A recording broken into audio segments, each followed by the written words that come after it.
Cruel stepmom feeds. Black boy. Filthy food. Millionaire sees it and can't stay silent. Elijah Carter was 8 years old the day he stopped believing that kindness could live inside a house. The world outside his window in rural Savannah, Georgia, was warm, green, almost deceptive in its beauty. The neighbor's dog barked in the distance. A sprinkler hissed. Somewhere down the road, the distant hum of a school bus rumbled toward another child's ordinary morning, but not Elijah's. Elijah lived in a house that smelled like lemon bleach and rotting fear. His world had shrunk to a crawl space, exactly 3.5 feet wide, beneath the staircase where paint peeled from the walls and mildew had eaten through the plaster. No windows, no light, just silence, cold wood, and the hum of a refrigerator overhead that reminded him time hadn't stopped, only forgotten him. He used to live upstairs. That was before his mom, Rena, died in a car accident on Route 17. Before his father, Darnell Carter, who once carried Elijah on his shoulders through county fairs, stopped speaking unless it was in short, tight orders. Before the woman named Melinda came into their lives with perfume that stung Elijah's nose and eyes that never blinked when she smiled. At first, she played house like a professional, baked casseroles no one asked for, folded laundry that wasn't hers, and placed a hand gently on Elijah's shoulder whenever guests visited, calling him sweetheart while gripping him just a little too tight. Darnell was often away on work trips, installing HVAC systems across counties, and in his absence, the mask Melinda wore began to slip. Then it cracked. Then it shattered. The first time she shoved Elijah into the crawl space, he was 6.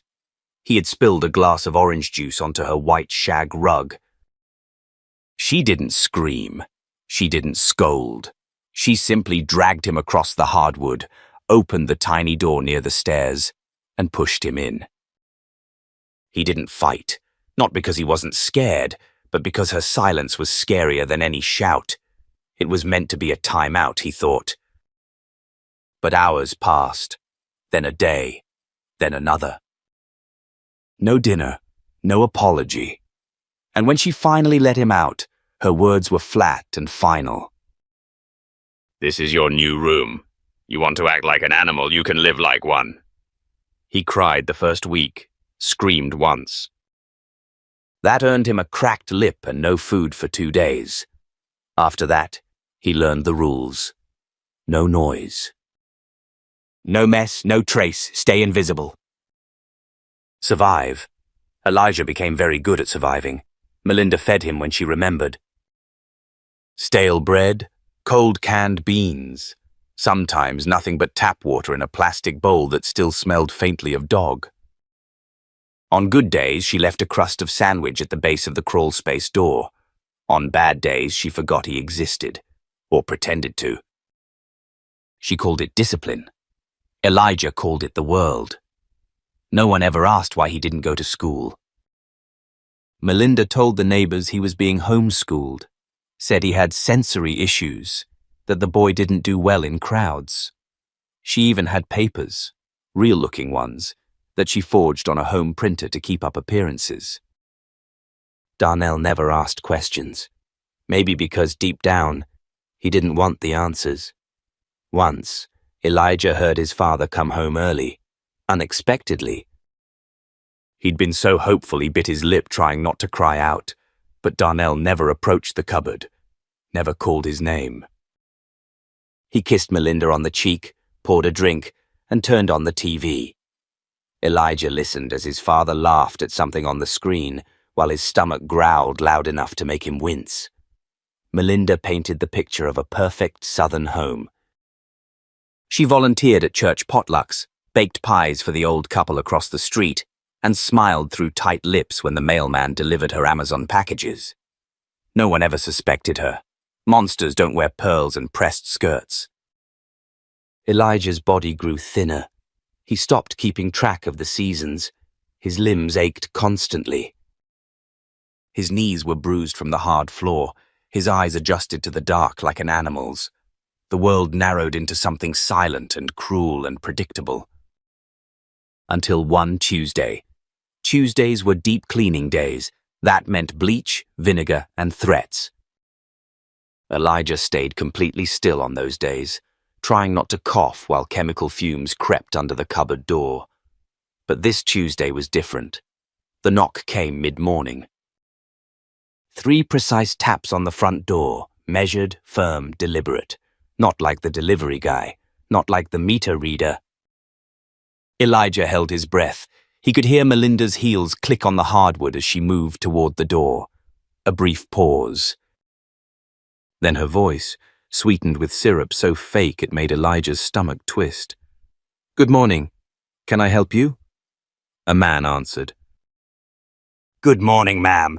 My name's Nathaniel Pierce. I was told this address might have a few pieces of early 20th century porcelain. Possibly Tang-inspired. I collect, see? I don't mean to intrude, just thought I'd ask. His voice was calm. Confident. Not loud, not needy. It had gravity. Elijah, curled under the stairs, shifted closer to the warped edge of the cupboard door.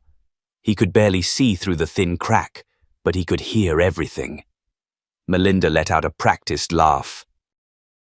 "Of course, my late husband was a bit of a collector. Please, come in, late husband." The words punched Elijah in the gut. Darnell was on a job in Macon. He wasn't dead. At least, Elijah didn't think so, but this was how she worked, rewriting truths to suit the moment. Elijah listened as the man entered, his footsteps slow and soft. He didn't shuffle or stomp like the usual salesman. He moved like he belonged, even if he didn't. They walked past the cupboard. Elijah's body stiffened. Melinda's voice floated toward the parlor. "This one here," she said, "is from a small village outside Shanghai. Or maybe it was Taiwan.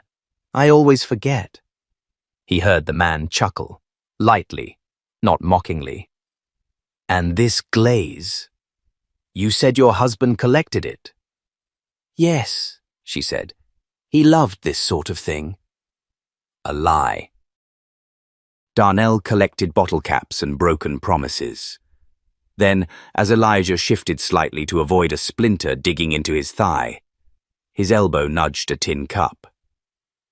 It toppled. The metal hit the floor with a soft clang and rolled once before stopping against the wooden wall. Silence. Every sound in the house seemed to vanish. Then came the voice, the man's voice. "Is someone else here?" Melinda was quick. "Too quick. Oh, just the plumbing." These old houses moan and groan like ghosts. Another pause, then footsteps again, but different now. Closer, more deliberate, headed toward the stairs.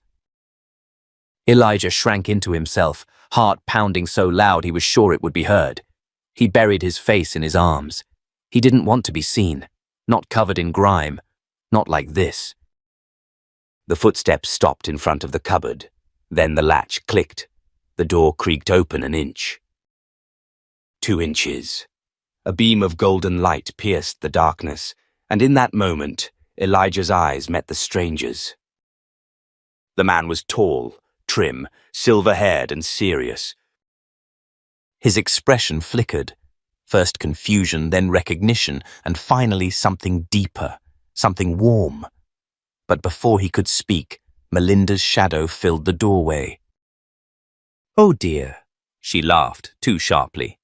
"You found the old storage nook. Don't mind that. It's just Elijah.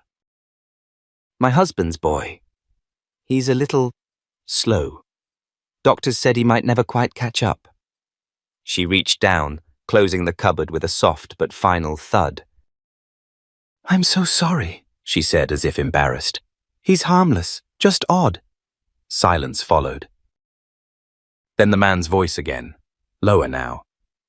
"I think I've seen enough." She escorted him out with apologies and empty smiles. Elijah didn't move. He stayed curled beneath the stairs, staring at the place where light had been. His body still ached, but something else hurt more. Something he didn't have a word for. He had been seen. Just for a moment, and then unseen. That night, Melinda punished him harder than usual. No food, a welt on his back, screamed that he had ruined everything. But Elijah didn't cry. Because for the first time in 2 years, someone had looked at him. And in that look, Elijah had seen something that burned brighter than pain. Recognition. He didn't know that Mr. Pierce would return, or that everything was about to change. All he knew was that for the first time, maybe the world hadn't forgotten he existed. And maybe, just maybe, someone out there couldn't stay silent. The air in the cupboard hadn't changed, but something inside Elijah had. He couldn't explain it, not even to himself. All he knew was that light had touched his face. A pair of eyes had held his, and then the world had snapped shut again, like a mousetrap. The darkness returned, but it felt different now. Tighter, less complete, because once you know what being seen feels like, invisibility doesn't fit the same. Melinda didn't speak of the man after she slammed the cupboard shut, but she cleaned the house with more fury than usual. She snapped at shadows. She scrubbed the same floorboard 3 times in a row. Her voice was sharper, thinner. Elijah had learned early that silence in her mouth was a sign of storms to come. This was something worse. She was nervous, and nervous meant dangerous. For a few days, nothing happened. Elijah stayed quiet, barely breathing when she passed the cupboard. He felt like a ghost. Half waiting, half hoping. Then, on Friday, something happened. 3 knocks. Same rhythm, clean, deliberate. Elijah froze. Through the wood, he heard her heels stop mid-step. The dish rag hit the counter with a wet splat. Her voice came next, sweetened again but slightly strained. "Mr. Pierce back again." "I'm sorry to impose," the man said. "But I had a few questions about that blue and white vase in the parlor. I believe I missed a mark on the underside." Melinda hesitated, then let out a forced laugh. "Of course." "You collectors are so particular." He entered. Elijah could tell from the shift in the air, the calm pacing across the hardwood. They moved toward the parlor again. She led him past the cupboard, her voice rising an octave to make her lie sound polite. "I'm afraid we're a bit of a mess today," she said. "You know how houses get." "The boy made a bit of a mess earlier." "The boy." She never said his name anymore. Mr. Pierce didn't reply, but his steps slowed. Right in front of the cupboard. He didn't open the door. He didn't say anything, but Elijah could feel him, standing there. Just standing, as if listening, as if measuring the pause in Melinda's breath. As if waiting to confirm a suspicion too terrible to voice aloud. Then the footsteps moved on. Elijah waited. He didn't dare move until he heard the front door close and the familiar squeak of Melinda's chair as she slumped into it with a sigh. That night, when she finally opened the cupboard to shove in a damp rag and tell him to make himself useful, something slipped from the pile of laundry. At first, he thought it was trash. But as he picked it up, his breath caught. It was a book, The Velveteen Rabbit. It wasn't new. The spine had creases, the cover soft at the corners, but it was whole. Clean, untorn. Elijah stared at it like it was a fossil, something from a world that didn't exist anymore.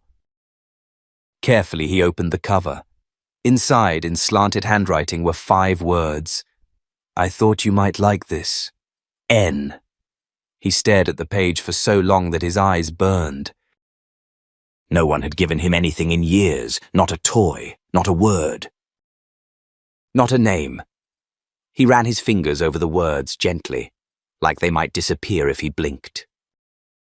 The book became his secret treasure. He didn't hide it under the floorboard or stuff it into the rag pile. He wrapped it in a piece of clean towel and tucked it in the hollow space behind the cupboard's back beam, just deep enough to keep it safe from Melinda's glances. He didn't read it yet. He wasn't ready, but knowing it was there changed something in him. It was proof. Someone had left him a gift without asking anything in return. The man had returned.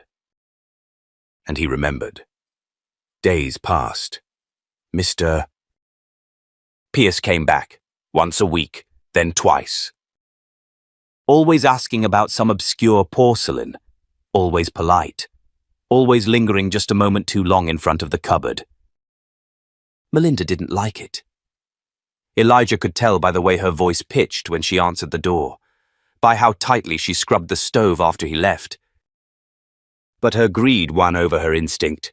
She kept letting him in, hoping he'd buy something. She didn't suspect he was seeing something more valuable than any vase. Then the small gifts began. A box of crackers tucked under a pile of towels. A folded pair of socks that smelled faintly of cedarwood. A napkin with 2 hard-boiled eggs still warm when Elijah touched them. Always small. Always just enough, never obvious, never traceable. To anyone else, they were nothing. But to Elijah, they were salvation in the shape of saltines. He started to wait for the man. He learned the rhythm of his steps, the sound of his breath. He pressed his ear to the cupboard wall every morning, hoping, praying. He didn't know what to call him. In his mind, he was the man with the calm voice, the man with the sad eyes. Because they were sad. Elijah had seen it in that one moment they locked eyes. The sadness didn't scare him. It made him feel less alone. One day he found something different. It wasn't food, not clothing. It was a drawing, a sketch, folded carefully, placed just inside the rim of a dish towel. The lines were soft and shaded, drawn by someone who understood how to make shadows look kind. It showed a boy, sitting beneath a window, thin, small, but not broken. A book lay in his lap. A beam of sunlight stretched across his shoulders. On the back of the page, written in the same neat script as the book's note, were these words: "If you ever need help, put this paper by the front window. No threats. No promises, just a choice." Elijah stared at it for hours. He read the words again, and again. He didn't trust it. Not really. His body still ached from the last time he believed someone would help. Hope was a trap, and he had the bruises to prove it. But he didn't throw the drawing away. He folded it gently, tucked it under the book, and placed both back into their secret spot behind the beam. That night, he didn't sleep. He lay awake with one hand on the towel bundle, heart pounding. He didn't know if he could trust Mr. Pierce. But he knew one thing. The world had changed. And for the first time, Elijah Carter was starting to believe that maybe, just maybe, he wasn't the only one who knew the cupboard existed. Autumn came slowly to Savannah, creeping in through the cracks of the old farmhouse like a quiet warning. The air shifted first, cooler in the mornings, sharper in the evenings. Leaves began to curl, to brown, to whisper across the porch like secrets. Elijah could sense it. Not because he saw the outside world, but because he could smell it in the dust and the damp, feel it in the chill that clung to his skin a little longer each morning. The seasons changed, even if his world stayed the same. But something else was changing too. Melinda had grown more restless. Elijah could tell by the way she paced now, her slippers snapping against the wood like teeth. By the way her phone calls became longer, more hushed, more desperate. She hadn't said it out loud, but he knew something had shifted. One afternoon, as he sat curled with his knees to his chest, tracing the folded lines of the drawing Mr. Pierce had left behind. Elijah heard her shout into the phone from the kitchen. You told me this was handled, Jason. You said the fire report was final. Don't you dare call back until you've fixed it. Then silence. Heavy, suffocating silence, followed by the unmistakable sound of glass breaking. Elijah pressed his forehead against the cold wall. Her secrets were unraveling. Whatever thread she'd been holding on to, it was fraying. That night, she didn't bring food. She didn't speak, but she left the cupboard door unlocked. That had never happened before. He didn't move, didn't risk it, but a knot of tension sat in his chest all night. The next morning, she opened the door and grabbed his wrist, harder than usual. "Clean the damn hallway. All of it. And if I see a single smudge, you'll sleep outside tonight." He obeyed. Of course he obeyed. He scrubbed with a rag until his knuckles split, trying to be invisible. That's when the knock came. But it wasn't Mr. Pierce. It was heavier, meaner. 3 sharp bangs that rattled the frame of the screen door. Melinda jumped. Elijah did too. She wiped her hands on her jeans and stormed to the door. 2 men stood outside. One wore a black leather jacket and mirrored sunglasses, despite the overcast sky. The other had the look of someone used to being obeyed. Expensive boots, wide stance, a smile that didn't quite touch his eyes. You Melinda Carter? The taller one asked. Depends, she said, crossing her arms. Who's asking? He flashed a badge, but not a cop's badge.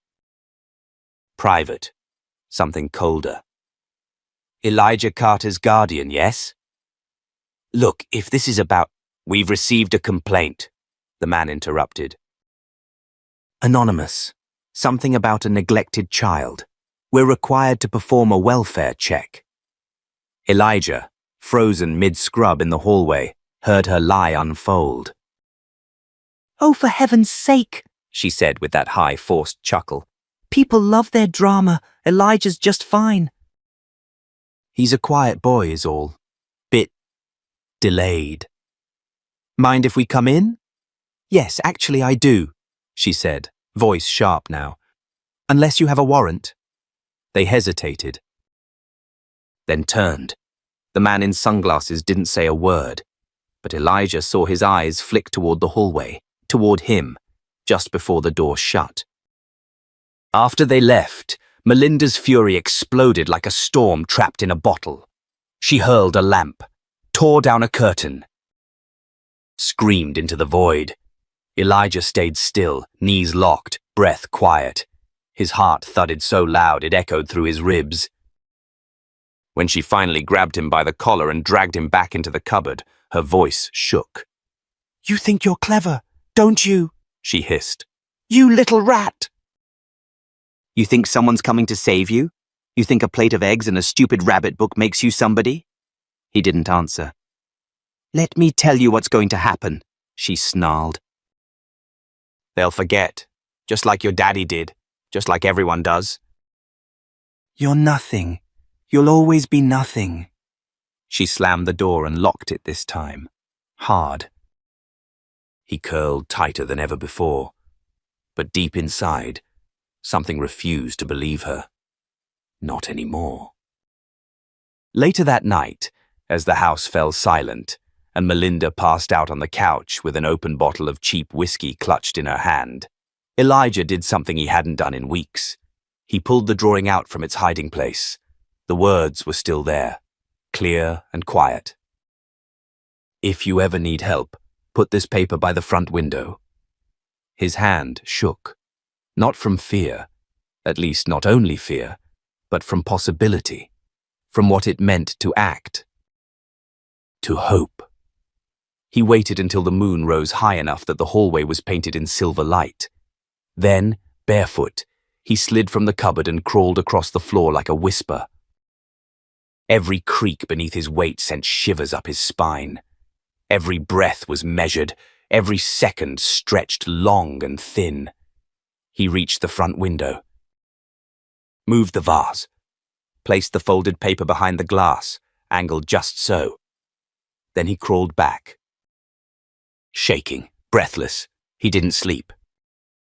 But he did wait. The next day, nothing happened. Melinda didn't mention the paper. She didn't seem to notice. The drawing stayed right where he'd left it, and doubt crept in again, wrapping around his ribs like vines. But the day after that, Mr. Pierce returned. This time he didn't knock. He kicked the door open. The bang reverberated through the house like a gunshot. Melinda screamed. Elijah gasped, and for the first time the house wasn't silent. Footsteps. Loud, heavy, unstoppable. Then his voice, low and commanding, "Step away from the boy." The world cracked open, and Elijah knew. This time, he had been heard. The moment missed. Pierce burst through the front door. Everything Elijah knew about fear changed. Melinda let out a startled scream, dropping the half-empty bottle in her hand. The glass hit the floor and shattered, but the man didn't flinch. He stood in the entryway like a man who had nothing left to lose, tall, broad-shouldered, his coat dusted with rain, and a fire in his eyes that Elijah had never seen before. "Step away from the boy," he repeated. Melinda's mouth opened and closed like a fish pulled from water. She looked from the man to Elijah, who was still curled on the floor where she had thrown him after a night of fury and accusations. You can't just barge in here like this," she snapped, her voice sharp and panicked. "This is private property, Mr." Pierce didn't move. "Your rights to privacy end where his safety begins." From behind him, two more figures entered, a woman with a navy blazer and a clipboard, and a man in uniform, hand resting on the grip of his holstered weapon. They weren't shouting. They didn't need to. Their presence spoke volumes.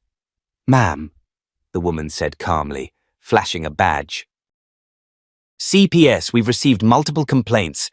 We're executing an emergency wellness check on Elijah Carter." Melinda's face paled. "Wellness check? Based on what? Lies?" "This is ridiculous." The officer stepped forward. "We need to speak with the child, alone." "No," Melinda barked. "You can't. He's special. You don't understand." "He doesn't speak. He gets confused. And he's been known to lie." "That boy would say anything to get attention." Mr. Pierce didn't take his eyes off Elijah. "You mean he'd say anything to survive?" Melinda spun on him, her voice rising to a shrill pitch. "You don't know me. You don't know what I've sacrificed. That boy, he was dropped on my doorstep like a stray.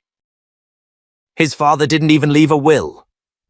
"That boy," Mr. Pierce said, his voice low and trembling with restraint, "was being fed garbage off the floor. I saw it with my own eyes." "I heard you scream. I saw the bruises." Elijah flinched as Melinda turned back toward him. For a moment, he saw it, the panic behind her teeth. The mask cracked. "He's lying," she yelled. "They're all lying." "He's fine, he's just dramatic. I give him everything he needs." "Is that why he weighs no more than a toddler?" "Why his eyes are sunken and he flinches at every sound." The CPS worker had stepped closer now, kneeling next to Elijah. Her voice was calm, not pitying, just gentle. "Hey there, Elijah. My name's Ms. Garcia. It's okay now." "We're here to help." Elijah blinked. His mouth opened, then closed again. His voice wasn't ready. But his eyes said everything. She turned to the officer and nodded. "Ma'am," the officer said, stepping forward, "we're placing Elijah into protective custody immediately." "You will not interfere." "You have no right," Melinda shouted, her voice cracking now, hands trembling. "I'm his guardian." Not anymore, Ms. Garcia said. As the officer restrained her, Melinda's defiance gave way to something uglier. Fear. "You think this ends here?" she snarled. "You don't know what he is." He's a liar. He'll turn on you just like he turned on me. Mr. Pierce moved in front of Elijah, shielding him again. "He didn't turn on you," he said coldly. "You broke him, and you don't get to pretend that's love." Melinda was led out in cuffs. Her screams echoed down the hallway, shrill and venomous, until the front door slammed shut behind her. Silence followed, not the silence of fear, but something else, like a room finally exhaling after years of holding its breath.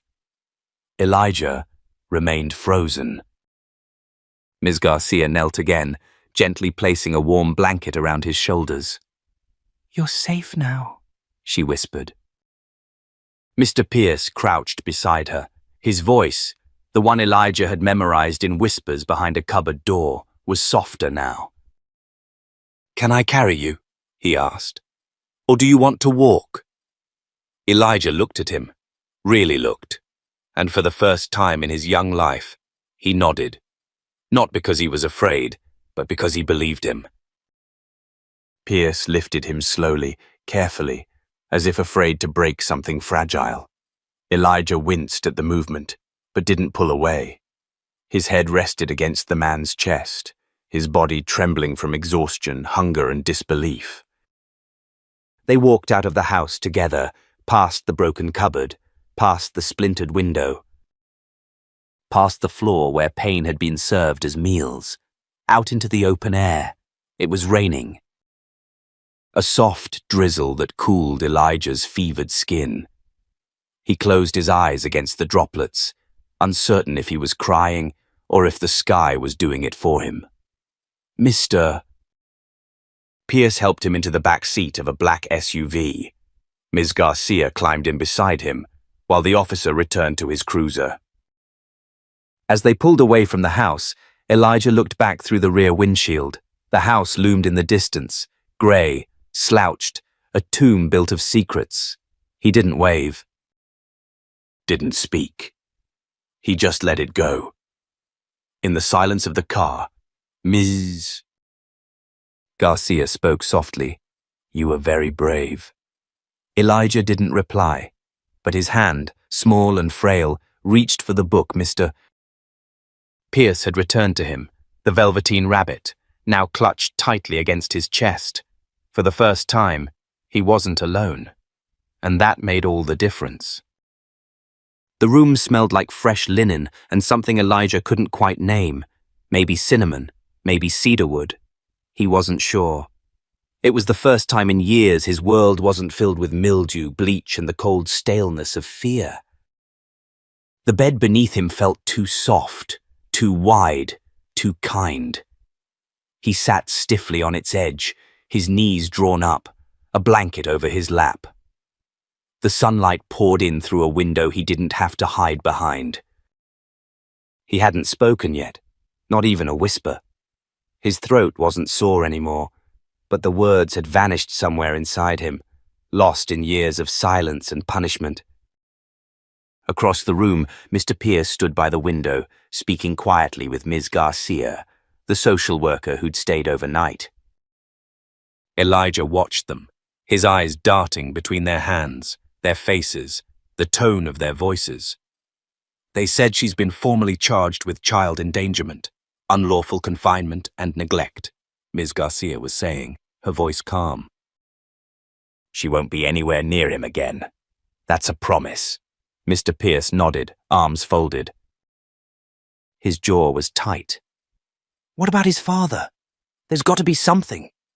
Anyone left?" She shook her head slowly. "No family came forward. And based on what we know, the father passed 2 years ago in a warehouse fire outside Birmingham. No will. No custody orders. The stepmother gained legal guardianship by default." Pierce ran a hand through his graying hair. "Jesus. He's going to need a lot of time. Therapy. Structure. Consistency. I've already scheduled the trauma counselor, and until we find a longer-term placement, he'll stay with a licensed care provider. Pierce turned toward her, brows drawn. He can stay with me. Ms.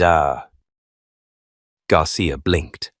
I appreciate the gesture, Mr. Pierce, but I'm not offering out of pity. His voice didn't rise, but it held steel. You know who I am. You know I have the resources, a staff. A secure estate. I've passed every background check you can run twice over. And most importantly, he knows me. He trusts me, at least more than anyone else right now. She hesitated. Trust is a fragile thing with kids like Elijah. It can crack under pressure. You sure you want to take that on? I'm not looking to fix him, he said, just to keep the light on long enough for him to find his own way. Ms. Garcia looked over at Elijah. The boy was still perched on the edge of the bed, unmoving, but his eyes, those quiet, watchful eyes, were locked onto Pierce. She exhaled. I'll draw up temporary guardianship paperwork, but it'll have to be reviewed in court. Of course. When they left the room, Elijah curled onto the bed, not to sleep, but because it was the only thing he could do to keep himself from floating away. Later that night, Pierce returned alone. He didn't knock. He just stepped into the doorway and sat on the edge of the room's armchair, the same way you'd sit beside someone in a hospital who couldn't speak, yet needed company. I thought maybe you'd want to hear a story, he said after a long silence. Elijah didn't move. Pierce smiled faintly. It's about a boy who didn't speak for almost 2 years. He didn't cry, didn't scream, not even when his ribs broke. Elijah's breath caught. His father was a mean man, the kind who thought breaking things made him strong. And that boy learned quickly that quiet kept you alive, that not speaking made you invisible. He believed silence was the only thing he owned. Pierce leaned forward. That boy was me. Elijah's eyes widened. Pierce continued. I don't tell many people that. Not in my world. When they see me in a suit, giving interviews or handing out scholarships, they think I was born with a silver spoon. Truth is, I was just a scared kid with too many bruises and nowhere to go. Until one woman, a teacher, noticed. She didn't do anything dramatic. She just listened. She stayed, and that made all the difference. Another pause. Pierce stood and crossed to the nightstand. He opened the drawer and pulled out the old drawing, the one Elijah had slid behind the window. I saw this, he said, holding it gently. I saw it, and I came, because I promised you that if you needed help, I'd be there. He knelt beside the bed. You don't owe me anything, Elijah. You don't have to say a word, but if you ever do, I'll be listening. Then he set the drawing down beside the boy's pillow and left the room, closing the door gently behind him. Elijah stared at the paper for a long time. Longer than he could explain. That night, he didn't cry, but he slept. Not because he wasn't afraid anymore, but because for the first time in years, someone had looked at his silence and understood. And that, somehow, was louder than words. The hearing room was smaller than Elijah expected. Not like the grand courtrooms in the shows he used to watch from behind the couch when Melinda wasn't looking. It was quiet, almost too quiet, with pale beige walls and a long table at the center. The only sounds were the occasional scratch of a pen and the soft shuffling of papers. But to Elijah, every second felt like thunder in his chest. He sat beside Mr. Pierce, dressed in a crisp navy sweater and clean jeans that still had the tag tucked under the hem. His sneakers were too white. Everything about the room felt like a test he hadn't studied for. Across from them sat a middle-aged judge with glasses perched low on her nose. Her expression was unreadable, neither stern nor kind, just measured. Beside her a clerk typed steadily, eyes never lifting from the screen. Ms. Garcia stood near the judge's bench, flipping through a binder. She glanced at Elijah, offering the briefest nod of reassurance, but it did little to calm the tremble in his fingers. Then came the click of a door behind them. Elijah turned. Melinda. Even in Prison Orange, she carried herself like a woman who believed the world owed her something. Her lips were pressed into a thin line, her hair pulled back so tight her scalp gleamed. She didn't look at Elijah right away. She scanned the room like a predator, calculating, cold. When her eyes did meet his, something flickered in them. Anger, disbelief, maybe even fear, but it passed so quickly it might have been imagined. She was led to the other table by a public defender, a tall man with tired eyes and a tone too polite for the things he would soon have to say. The judge began. This is a review hearing regarding the guardianship and well-being of Elijah Carter, aged 9. We are here to assess the petition for emergency removal and to determine long-term custody. Ms. Melinda Grant, you are listed as the minor's stepmother and former guardian. Do you understand the proceedings? I do, she replied through clenched teeth. Mr. Pierce leaned closer to Elijah, his voice a whisper. You don't have to say anything today if you're not ready. No one's expecting you to do more than you feel safe with. Elijah nodded slowly, though his palms were damp. He wasn't sure what safe even felt like yet, but being beside Pierce made it easier to breathe. Miss Garcia began with her testimony. She spoke with firm professionalism, walking the judge through the discovery, the reports, the photos, the condition of the home, the state Elijah was found in.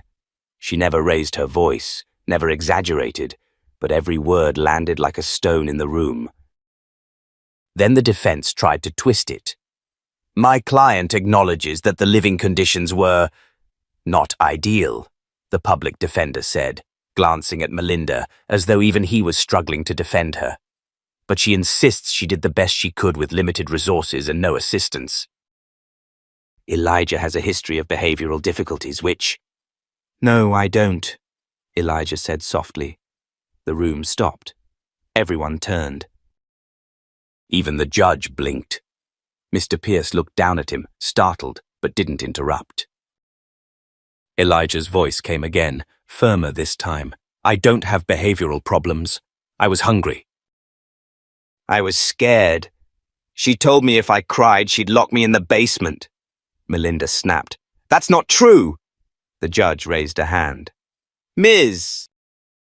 Grant, you will remain silent unless addressed. Elijah's eyes didn't leave her. He surprised even himself when he added, You made me eat off the floor. Melinda opened her mouth again, but the glare from her own attorney silenced her. I didn't ask to live with you, Elijah said. I didn't even know my dad was gone until you told someone on the phone. And I didn't lie. I never lied.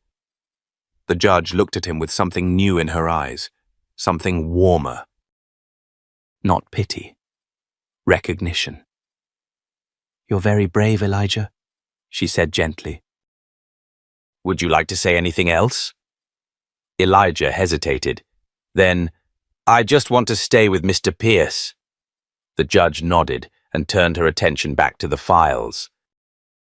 Melinda's face was a portrait of rage and helplessness. Her hands curled into fists. She muttered something under her breath, but no one paid her any mind now. 10 minutes later, it was over. The court rules in favor of continued placement with Mr. Henry Pierce under the conditions of monitored guardianship, subject to full custody review in 6 months, the judge announced. Ms. Grant, you are barred from any contact with the minor until further notice. Melinda didn't scream. She didn't cry. She simply slumped in her chair, defeated, as if the weight of her own lies had finally cracked the shell she'd built. Outside, the autumn air felt sharper, fresher, more alive. The moment they stepped into the sun, Elijah blinked up at Pierce. "Did I do okay?" he asked. Mr. Pierce crouched in front of him, his hands on Elijah's shoulders. "You did more than okay," he said, his voice thick with emotion. "You showed them who you are. You spoke for yourself." Elijah glanced back at the courthouse, then looked forward again. He didn't know what came next, but he knew one thing for sure: he would never be silent again. It was the first time Elijah had seen snow fall through an open window.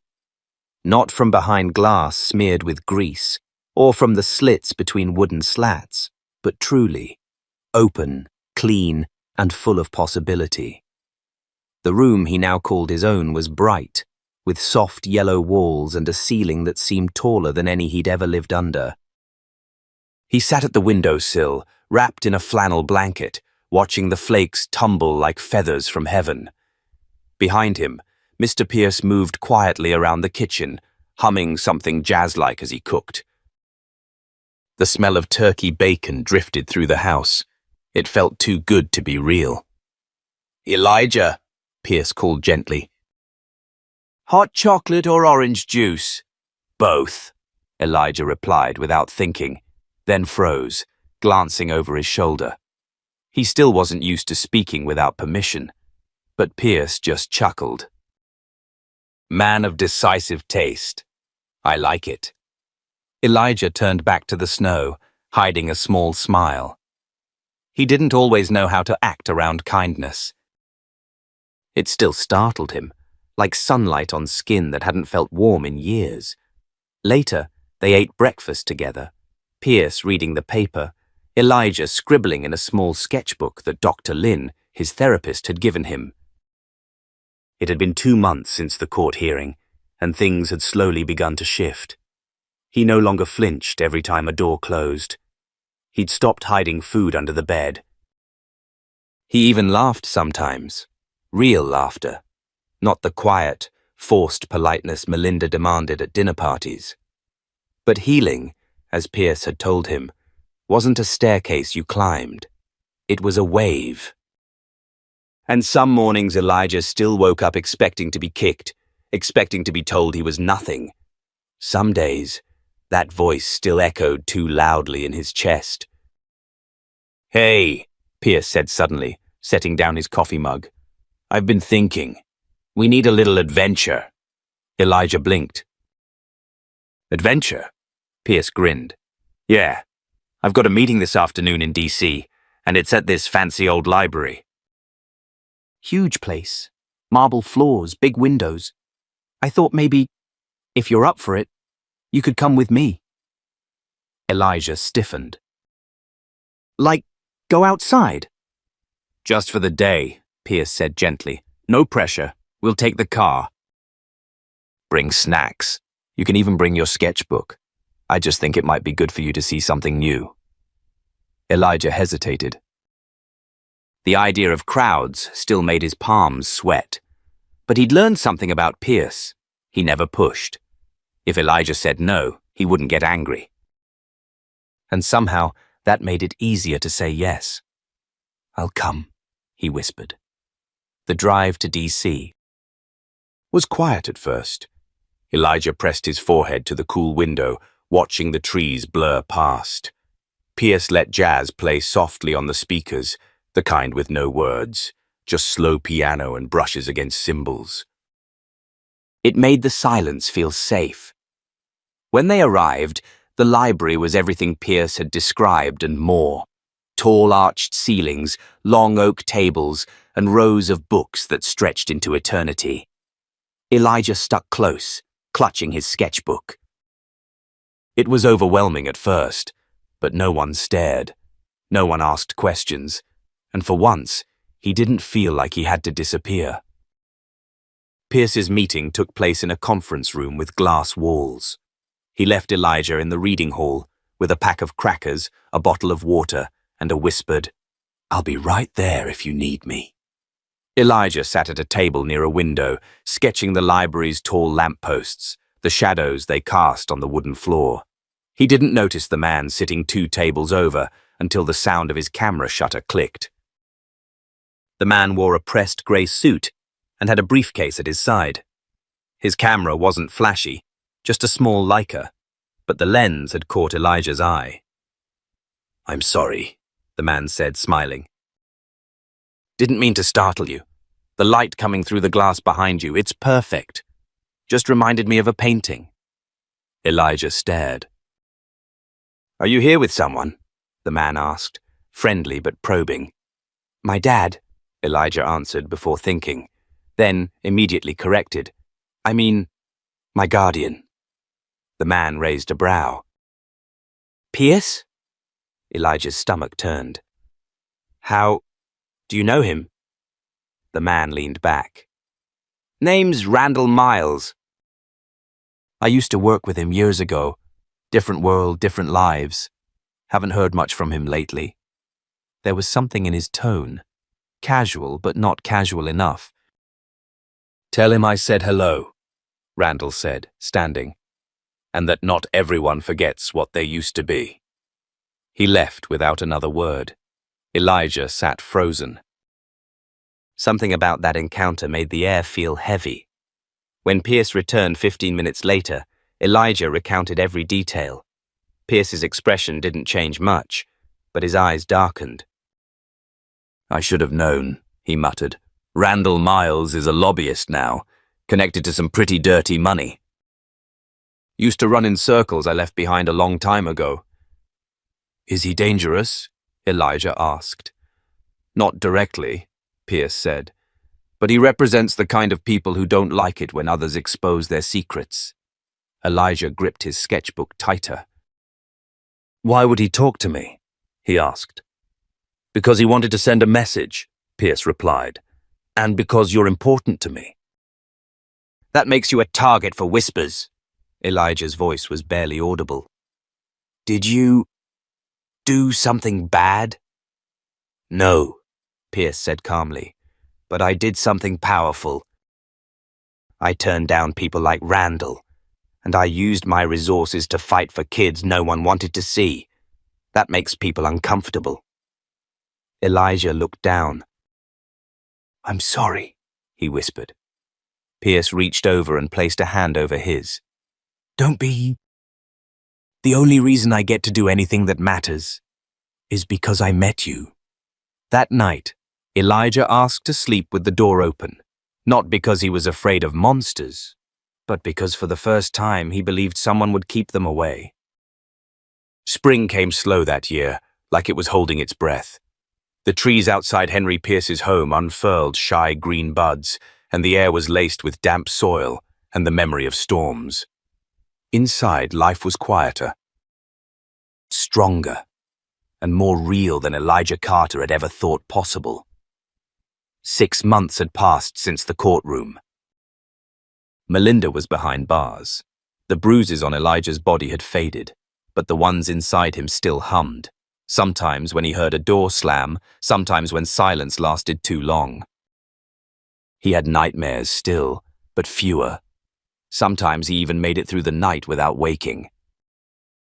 Dr. Lin said progress wasn't a straight road, it twisted. But the important part was that Elijah kept walking. And today, he was walking into something bigger than he ever imagined. "Are you nervous?" Henry asked, smoothing Elijah's collar as they stood outside the community center. Elijah shrugged. "A little, mostly excited." Henry grinned. "You're allowed to be both."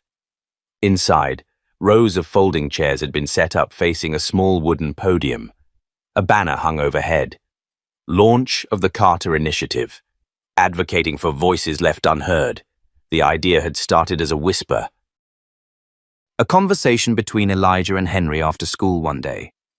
They'd been talking about how many kids probably lived through what Elijah did, but never got rescued. Kids who never got a Mr. Pierce to kick down the door. What if they created something that could help those kids feel seen? So Henry made calls. used his connections. He reached out to social workers, trauma specialists, lawyers. They built something real, a program to train teachers, janitors, even delivery drivers to recognize signs of abuse. A fund to support emergency removal and therapy. A hotline for anonymous tips. They named it after Elijah. He was the one who had said the words that stuck. If someone had just looked closer, I wouldn't have been invisible.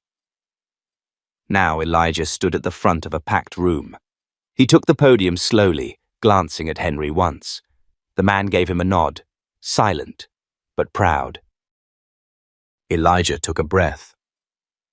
I used to think the worst thing was being hurt, he said, but it's not. The worst thing is being invisible while it's happening.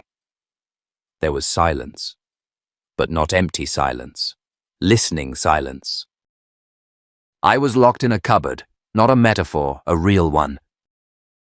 For years, and people came into that house. Teachers, delivery drivers, neighbors, and they didn't see me. I learned to smile when I was told to. I learned not to speak. I learned to disappear. Until someone finally looked. He paused. His voice wavered but didn't break. His name is Henry. But I just call him Dad now. Henry blinked fast, his jaw tight. Elijah continued. I'm not up here because I'm fixed. I still jump when someone yells. I still hoard snacks under my bed sometimes. Even though the pantry is full, I still wake up some nights thinking I'm back under the stairs. But I'm here. I'm standing in front of you, and that means I made it. A few people wiped their eyes. So now we've built something, Elijah finished. Not just for me, for the kids who haven't been found yet, for the kids who are still hiding in the dark, waiting for someone to care. He stepped back. The room erupted in applause, but Elijah didn't care about the clapping. He only looked at Henry, who had stood too, hands in his pockets, eyes glassy. The man nodded again. Not as a thank you, as a promise. That night, they sat on the back porch together, sipping lemonade and watching the sky turn orange. You know, Henry said, when I first saw you, I thought I was saving you. But truth is, you saved me too. Elijah didn't respond right away. He just reached over and took the man's hand. Later, when the stars came out, Elijah looked up and said quietly, Do you think it's over? Henry looked at him. The past? Elijah nodded. Henry exhaled slowly. I think it doesn't go away, but I think you learn how to carry it. And I think, he added after a moment, the more you speak your truth, the lighter it becomes. They sat in silence a little while longer. Then Elijah smiled. Can we get a dog? Henry laughed. That's your follow-up question? You said I could ask anything. Henry chuckled. We'll talk about it in the morning. Elijah leaned back against the porch rail, eyes soft. For the first time in a long time, the night didn't feel scary. It felt full. And to anyone still watching this story, still listening, there are children like Elijah in every town, in every hallway, in every silence too long or bruise too easily explained. If you see something that doesn't feel right, say something. If someone near you seems afraid to speak, ask gently. If your heart tells you something's wrong, trust it. Because sometimes, the difference between darkness and light is just one person willing to notice. One person who won't stay silent. And if this story moved you, if it made you feel, remember, you're part of this too. Like, share, subscribe, and more importantly, be the one who looks closer. Because somewhere, a child is waiting. Not for perfection, not for rescue, just for someone to say, I see you. Thank you for listening. See you in the next story.